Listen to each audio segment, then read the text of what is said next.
મહાઅવતાર નરસિમ્હા જે 25 જુલાઈના રોજ રિલીઝ થઈ હતી. આજે એનો ક્રેઝ એટલો બધો વધી ગયો છે ને કે વાત જ નહીં થાય એવી. આ મૂવીએ સૈયારાને તો સાઈડમાં જ કરી દીધી છે. લોકોએ થિયેટરને જ મંદિર બનાવી લીધું છે. આ મૂવી એક મૂવીની જેમ કોઈ જોવા નથી જઈ રહ્યું. જેમ લોકો ભગવાનના દર્શન કરવા જઈ રહ્યા છે તેવું લાગી રહ્યું છે. લોકો થિયેટરની બહાર ચંપલ ઉતારીને જઈ રહ્યા છે. અંદર લોકો ઢોલ નગારા અને શંખ વગાડી રહ્યા છે. કેમ કે આ એક ફિલ્મ નથી, ભક્તોનો અનુભવ છે. જ્યારે સ્ક્રીન પર ભગવાન નરસિંહ પ્રગટ થાય છે ને ત્યારે બધા ભક્તો ઊભા થઈ જાય છે.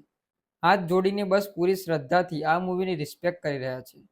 સ્ટોરી તો બધાને ખબર જ છે, પ્રહલાદ હિરણ્ય કશ્યપની. પણ આજે એ જ સ્ટોરીને ડિજિટલ રૂપે જીવંત કરી નાખી છે. જ્યારે નરસિંહ રૂપ ધારણ કરીને ભગવાન આવે છે ને ત્યારે થિયેટરમાં ખાલી એક જ અવાજ ગુંજે છે, જય નરસિંહ ભગવાન. જો તમે પણ સાચા સનાતની છો તો કોમેન્ટમાં જય નરસિંહ ભગવાન જરૂરથી લખજો અને તમારા એવા મિત્રને જરૂરથી મોકલજો જે સાચો સનાતની ભક્ત છે.